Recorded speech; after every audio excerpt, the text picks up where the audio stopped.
kotak Pandora yang kedua. Oke, bongkar. Nah, harus dibongkar juga. Ya, Dengan betul. begitu memerintahkan untuk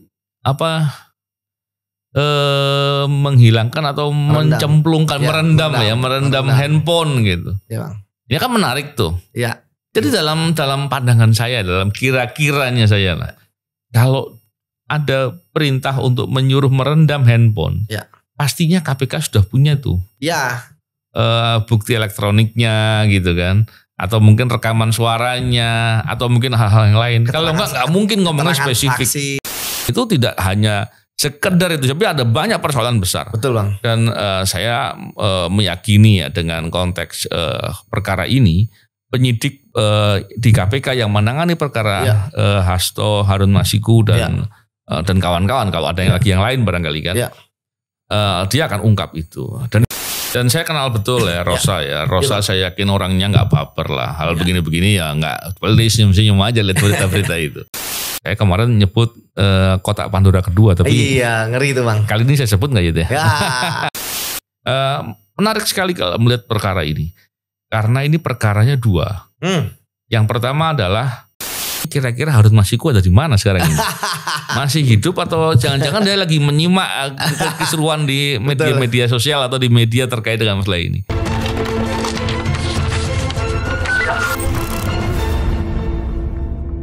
Bismillahirrahmanirrahim. Assalamualaikum warahmatullahi wabarakatuh.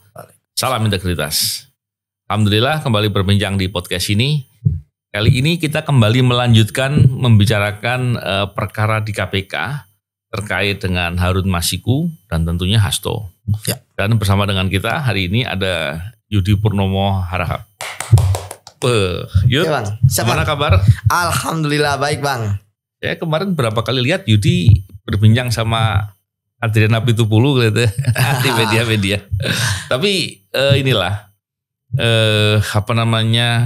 kasus terkait dengan Harun Masiku ini kan seringkali disebut politis. Ya. Terus terkait dengan Hasto. Ya. Juga dibilang ini kenapa yang ditarget Harun Masiku terus padahal yang kabur yang ada belum ketangkap katanya ada 4 yang lain. Ya.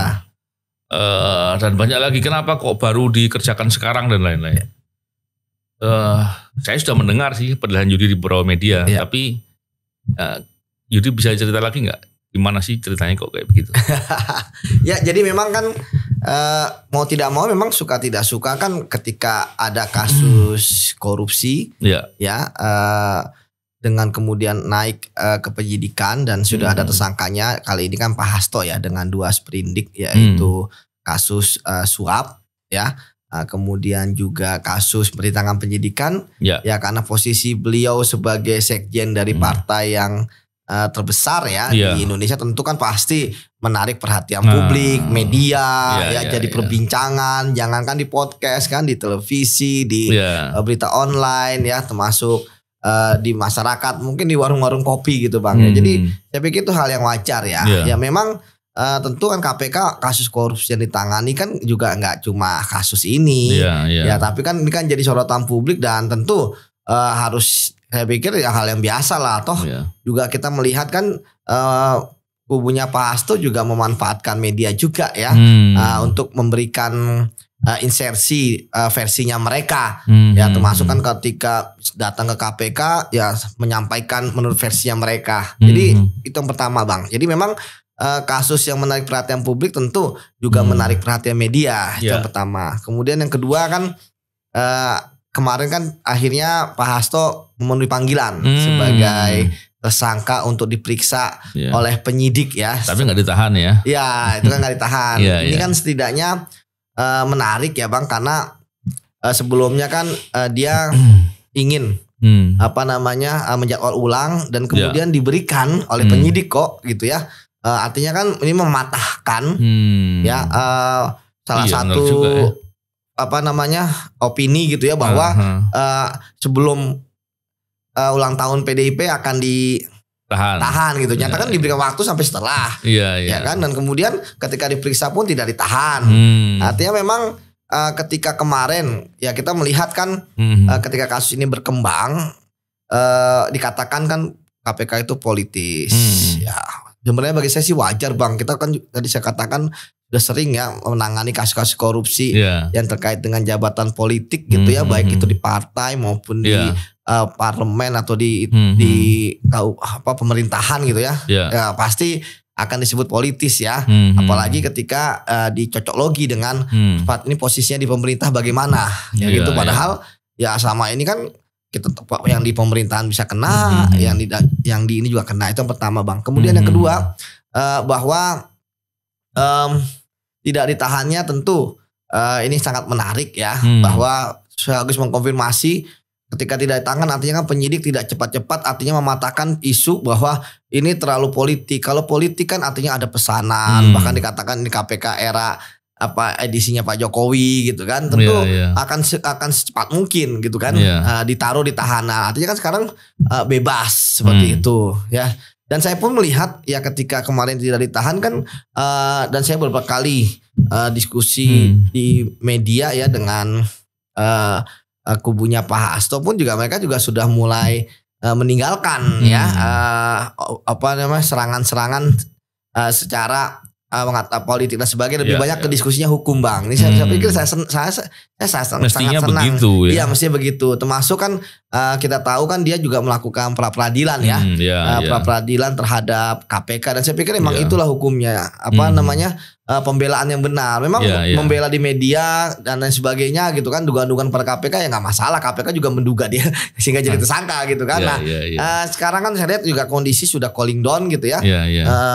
Ya lebih banyak narasinya narasi hukum lah, ya kan. Kalau narasi hukum saya pikir ya disitulah bermainnya kan. Saya melihat ada beberapa hal yang mereka kritisi ya terhadap KPK, Bang, dalam pra-peradilan mereka, dan tentu kan KPK juga sudah siap ya menghadapinya yang akan dimulai minggu depan.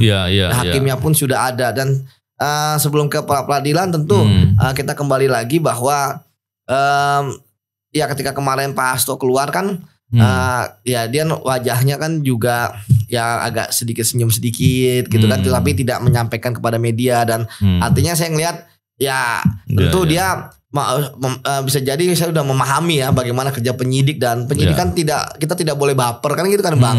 Walaupun beberapa kali saya lihat nama Kasatgas gitu ya disebut-sebut gitu kan, tapi Rosa gitu kan disebut-sebut, tapi kan kalau kan memang nggak boleh baper. Kalau baper kan artinya kan nanti ada dendam lah, enggak. Ini kan proses penegakan hukum, malah nanti akan berantakan konstelasinya gitu. Jadi saya pikir dengan dengan tidak ditahannya Pak Hasto setidaknya mengkonfirmasi bahwa memang ini adalah penegakan hukum yang tidak terburu-buru, karena tentu ketika kemarin kan ya banyak yang memprediksi itu jangan-jangan ditahan, termasuk saya bisa jadi memprediksi juga ditahan gitu kan, ternyata prediksi saya salah gitu kan. Tapi nggak masalah, karena memang sekali lagi ketika seorang penyidik memeriksa tersangka kan tentu dia pertama kan ada sudah banyak keterangan atau alat bukti yang dimiliki untuk dikonfirmasi ya, termasuk keterangan saksi. Kemudian yang kedua, kalau sudah dipanggil kan biasanya berkasnya udah hampir lengkap gitu ya. Karena selain tentu alasan objektif subjektif, Bang ya, hukuman di atas 5 tahun untuk objektifnya, ancaman pidananya ya, kemudian yang tidak melarikan diri, kemudian tidak akan menghilangkan tidak menghilangkan barang bukti atau barang bukti, termasuk mengulangi perbuatannya. Jadi menurut saya apa yang dilakukan oleh KPK ya, penyidik ya, maksud pimpinan, karena kan yang mengeluarkan penahanan pimpinan ya, itu saya pikir merupakan tindakan yang memang saya ngelihat bijaksana ya, Bang, karena memang ketika menyidik tentu kita nggak bisa kacamata muda ya, bukan hanya berdasarkan hukum atau marwah KPK gitu kan, ketika diserang dengan isu-isu dan sebagainya, tetapi juga asas keadilan, hak asasi manusia. Jadi ketika memang tidak dilakukan penahanan, saya melihat malah positif gitu, Bang, bahwa dia isu-isunya narasi-narasi kan juga sudah tidak lagi bermain di narasi yang di ruang hampa, ya kan, di ruang hampa gitu kan, tetapi sudah bermain mereka sudah bermain substansi material ya. Dalam hal ini pun sudah mengajukan praper. Artinya kalau misalnya perdebatan di praper ya ada nanti ahli dan sebagainya, tentu kita menghargai itu kan. Kita bukan siapa yang menang, KPK menang ataupun Pak Hasto yang menang atau masing-masing ada yang kalah. Ya kita kan nggak ada kepentingan kita adalah bahwa pertama prosedur hukum itu dilaksanakan dengan benar, yang kedua ya siapa yang salah atau tidak bersalah ya tentu harus mempertanggungjawabkan perbuatannya. Ya, menarik sekali. Dan saya kenal betul ya Rosa Rosa saya yakin orangnya nggak baper lah. Hal begini-begini ya nggak, senyum-senyum aja lihat berita-berita itu. Iya Bang, betul. Tapi yang menarik adalah ketika tidak ditahan, saya baca di beberapa media sosial ada kemudian persepsi yang dibangun seolah-olah itu nggak ditahan, artinya belum punya cukup bukti untuk nahan. Saya bilang dia nggak baca undang-undang. KPK itu ketika menetapkan tersangka itu sudah ada syarat alat bukti. Ya betul Bang.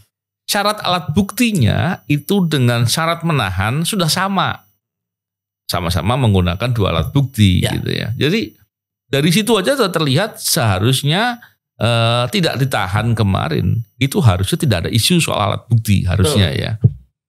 Saya juga meyakininya begitu. Tapi ketika dipersepsikan begitu, saya yakin yang bicara ini nggak baca undang-undang KPK ini.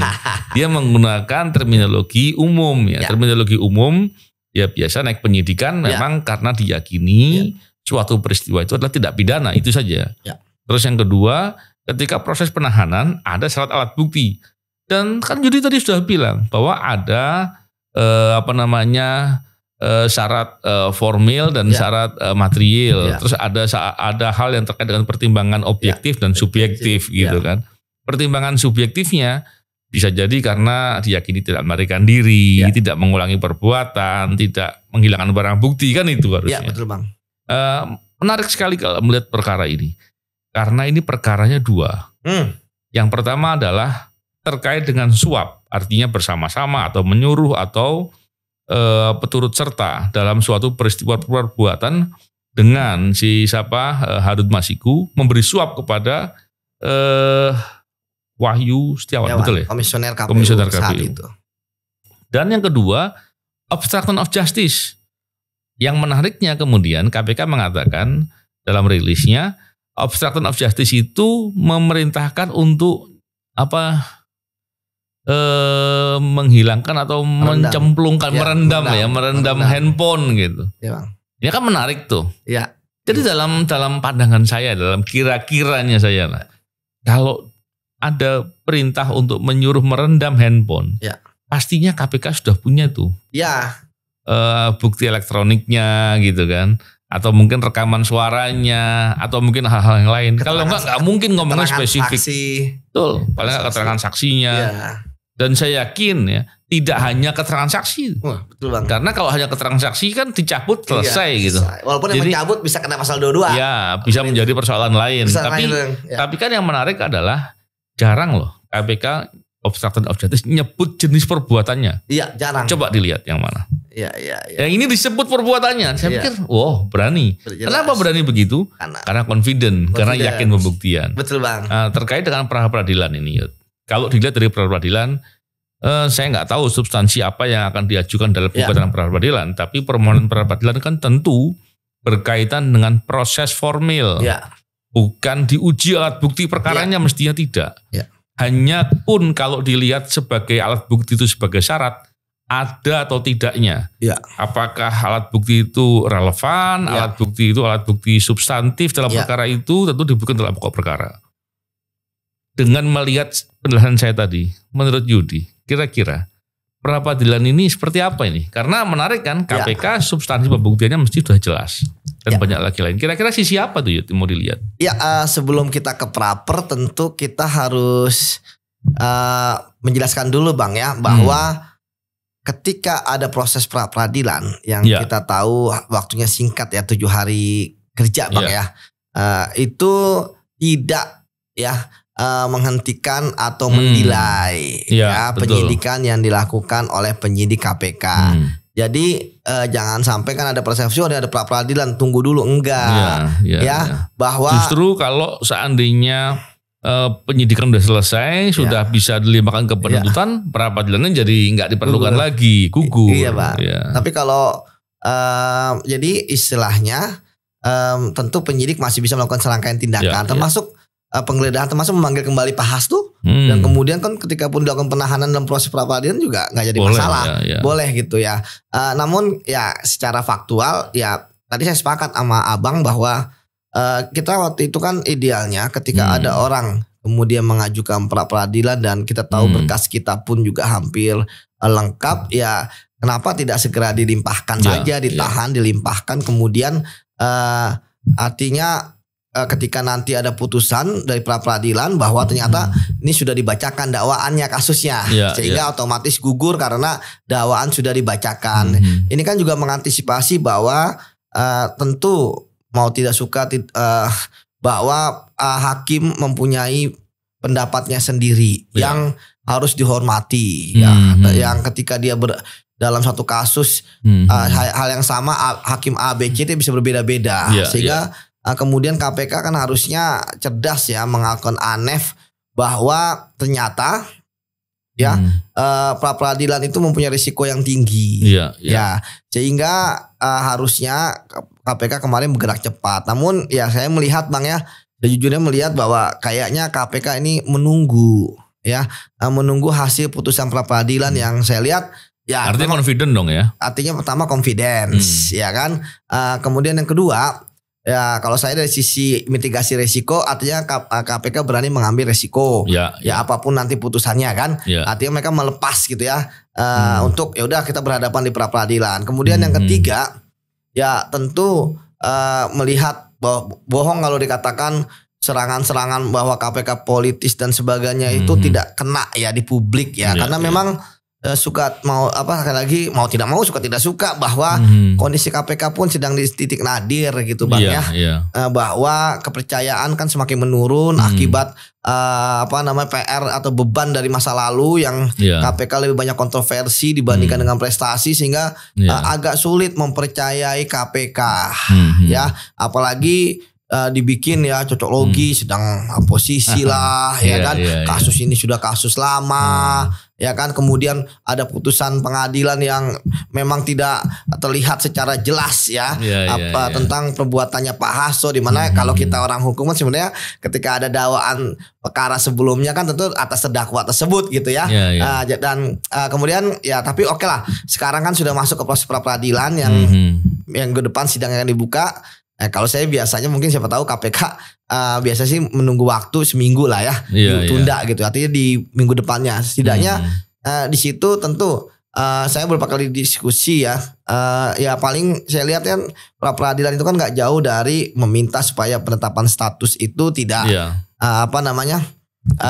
dibatalkan. Kemudian terkait dengan ya biasa berulang ya, jangan sampai tidak membolehkan untuk menaikkan lagi penyidikan itu kan sebenarnya itu agak aneh juga betul begitu. Ya biasanya begitu Bang. Anak kan berkaca bahwa formil ya, bahwa formil pasti begitulah supaya tidak naik lagi karena kan ini formil karena KPK kalau kalah bisa menaikkan lagi. Cuman kita juga kadang-kadang melihat ya kesedih juga dengan kondisi yang KPK ya, karena KPK masa lalu terkadang kalah di pra peradilan, KPK nggak menaikkan lagi ataupun belum menaikkan lagi. Oh ya, ada dua kasus. Ada dua kasus ya terkait dengan Gubernur Kalsel saat itu dan mantan mantan Wamen ya, dan yang ada dua lagi ya terkait dengan satu kasus yang sama. Artinya bahwa tentu ini juga menarik ya. Ini juga kita juga mengkritisi KPK juga ya.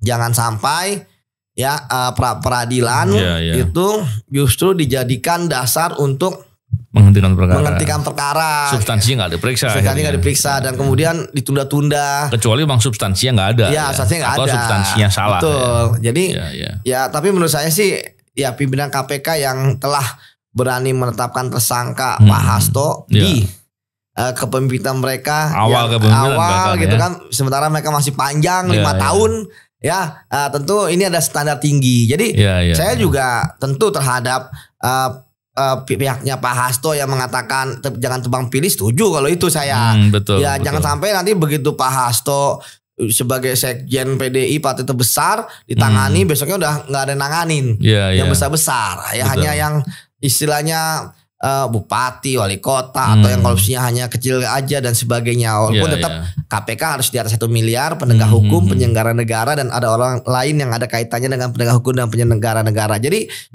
kembali lagi bahwa memang babak belurnya KPK ini membuat ketika terjadinya spilling isu kepada KPK, trust isu gitu ya, bahasa anak zaman sekarang gitu ya, bahwa itu akan sulit bagi mereka untuk menangkalnya. Jadi karena memang selain itu kan juga ada dualisme di KPK. Ada misalnya kasus bagaimana pendidiknya umum belum ada tersangka, ada yang udah ada sangka, ada namanya, ini kan juga membebankan, seperti itu Bang. Jadi ada pola dualisme ini yang menurut saya sekali lagi juga sama gitu ya, bahwa tentu kepercayaan kepada KPK itu harus selalu dikedepankan dengan sistem hukum yang berkeadilan. Iya, menarik sekali ya. Dan beberapa waktu yang lalu saya mendengar ya, ketika di diskusi di forum di TV ya. Yudi ada kalau nggak salah di situ. Salah satu dari mungkin orangnya Hasto ya. Itu bicara bahwa Harun Masiku kan kasus biasa, kasus kecil. Ada di mana-mana terjadi karena ketika ada orang ingin haknya bisa tercapai, maka dia nggak dikasih, maka dia kemudian memberikan sesuatu. Saya khawatir penyampaian ini kemudian dianggap sebagai permisif ya. Permisif bahwa ada praktek korupsi itu biasa, lumrah. Nah, ini menurut saya ini persoalan satu. Yang kedua, saya sangat yakin ya perkara ini bukan perkara yang seperti yang dipersepsikan itu. Saya kemarin nyebut kotak Pandora kedua, tapi iya ngeri itu Bang. Kali ini saya sebut nggak gitu ya? Ya, nanti masih panjang. Masih panjang ya, nanti aja ya. Oke lah, berarti kita bahas peradilan dulu aja Bang. Dalam kesepakatan ini kita jangan bahas dulu ya. Sama itu Bang, bukan korban. Bukan korban. Bukan korban, maksudnya gimana itu? Oh iya, dianggap sebagai korban. Harun Masiku bukan korban, itu gimana? Jadi asal suap. Memang gini ya. Justru kalau kita lihat dalam perspektif undang-undang ya. Kalau kita baca penyuap, memberi suap, itu deliknya itu kan sebetulnya diasopsi dari delik di KUHP. Itu di KUHP itu ada yang sering saya bicara itu bab 8 KUHP. Itu pasal 209 gitu ya. Itu kan memberi sesuatu kepada aparatur. Babnya itu kejahatan terhadap penguasa umum. Ngeri, kejahatan penguasa umum. KPU, pejabat KPU, penguasa umum bukan? Penguasa umum. Dalam hal ini aparatur. Tentunya setiap aparatur ini adalah orang yang harusnya punya kredibilitas, punya integritas, punya bisa dipercaya dan banyak lagi yang lain. Dan orang yang punya kehormatan yang tidak mau disuap. Menjadi persoalan ketika kemudian dia diberi sesuatu. Ketika orang diberi sesuatu untuk dipengaruhi, ini adalah menyerang kehormatan yang bersangkutan. Jadi kalau dibilang korbannya siapa? Harusnya korbannya aparatur. Problemnya adalah aparaturnya mau gitu. Ketika aparatur mau, dia adalah pelaku kejahatan. Jadi kalau dibilang penyuap itu korban, menurut saya salah gitu. Itu nggak benar. Penyuap adalah pelaku kejahatan. Justru dia berbuat jahat kepada aparatur. Nah, ternyata aparaturnya berbuat jahat kepada negara. Kenapa? Negara yang memberikan kewenangan kepada dia. Negara yang meminta kepada dia dengan memberikan sumpah untuk tidak boleh begini, begitu, dan seterusnya. Ini yang gambarannya seperti itu. Tapi yang menarik adalah dipersepsikan bahwa ini ada putusan dari MA gitu ya. Saya nggak ngerti putusan yang di mana yang dimaksud. Terus ada lagi fatwa atau pendapat MA ya soal masalah itu. Saya mengira atau menduga itu bukan hal yang berdiri sendiri ya. Saya yakin itu tidak otomatis. Saya khawatir itu bagian dari persoalan di baliknya itu. Gitu. Saya yakinnya gitu. Sehingga pemberian uangnya itu tidak hanya sekedar itu, tapi ada banyak persoalan besar. Bang. Dan saya meyakini ya dengan konteks perkara ini, penyidik di KPK yang menangani perkara Hasto, Harun Masiku dan kawan-kawan, kalau ada yang lagi yang lain barangkali kan, dia akan ungkap itu. Dan itu hal yang bagus. Yang menarik adalah kita nggak bicara lebih jauh soal kotak Pandora kedua itu ya. Bang, betul. Walaupun udah di-spill saya lihat di bocor halus dibahas itu. Tapi terlepas dari itu semua, tentunya kita berharap di proses peradilan ini nanti tentunya akan dijelaskan bagaimana pembuktiannya. Dan yang kedua adalah bagaimana proses perkara ini segera harus dituntaskan. Betul Bang. Dan yang menjadi pertanyaan berikutnya, ini kira-kira Harun Masiku ada di mana sekarang ini?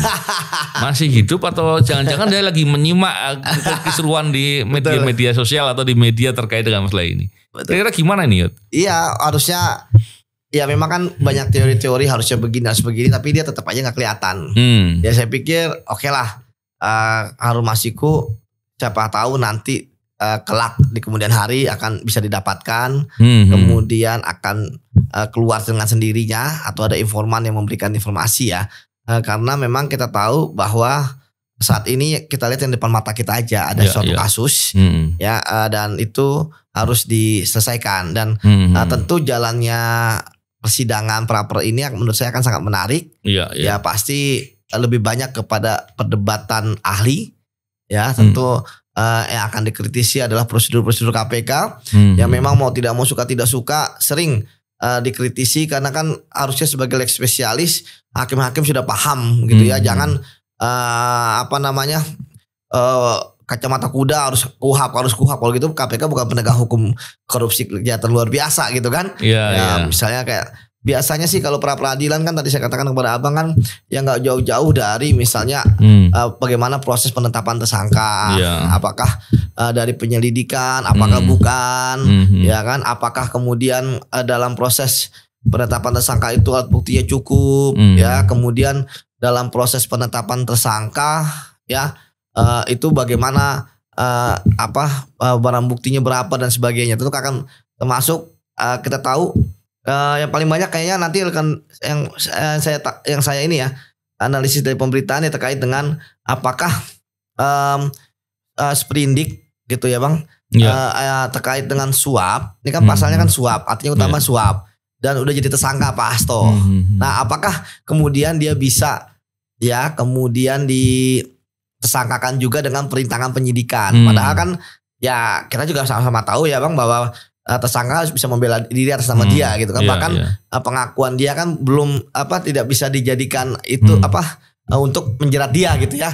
Nah, kalau menurut Abang gimana Bang? Bisa nggak langsung 2 sprint? Karena ada yang mengatakan primernya dulu, primernya suap itu jadi subsidi aja. Tapi kalau kita lihat dua-duanya sprindik kan, artinya kan semua primer ya Bang. Dan tentu kan itu sudah koordinasi dengan jaksa lah. Artinya ini kan akan menjadi perdebatan yang menarik gitu. Bahwa apakah orang yang dia sudah menjadi tersangka dalam kasus korupsi, ya kemudian dia juga bisa dikenakan dalam pasal merintangi penyidikan terhadap kasus korupsi yang dia sudah menjadi tersangka, ya kan? Kayak misalnya kalau Bang, keluarga lah mengumpetin ya orang melarikan diri, sudah dipidana juga gitu. Jadi saya pikir itu yang menarik Bang. Kalau pengalaman Abang gimana Bang? Memang begini, kalau tadi keluarga yang menyembunyikan itu kasusnya berbeda. Berbeda itu sudah. Tapi kalau dalam konteks ini, seandainya ada suatu proses, suatu perkara, terus kemudian ada pihak yang diduga ada kaitan, tapi belum jadi tersangka, tapi dia kemudian menyuruh orang lain untuk menghilangkan barang bukti, itu obstruction of justice. Nah, terus penanganannya bagaimana? Harus dilihat sebagai perbuatan yang berbeda, dan perbuatannya dua-duanya harus ditangani. Terus caranya bagaimana? Harus digabungkan. Kalau penyidik memungkinkan harus digabungkan, karena setiap orang itu punya hak untuk mendapat perlakuan yang sebagaimana diatur dalam undang-undang. Kalau digabungkan, maka ancaman hukumannya adalah yang terberat ditambah 1/3. Tapi kalau dipisahkan, masing-masing ada ancaman hukumannya. Dan tentunya dengan digabungkan, secara logika itu menguntungkan yang bersangkutan, sederhana, menguntungkan tersangka. Tapi ringan. memang nggak boleh terus kemudian diakal-akali untuk memperberatkan, itu nggak boleh penegak hukum. Di dalam konteks ini menurut saya udah pas, udah benar gitu. Dan terkait dengan masalah ini yang sebetulnya saya ingin spill ya, tapi Yudi nggak setuju tadi. Jadi saya jadi nggak enak kan. Tapi memang begini, saya melihat ini kasus dibaliknya ini yang harusnya diungkap ya. Dan lebih dari itu, saya berharap tentunya proses ini dituntaskan.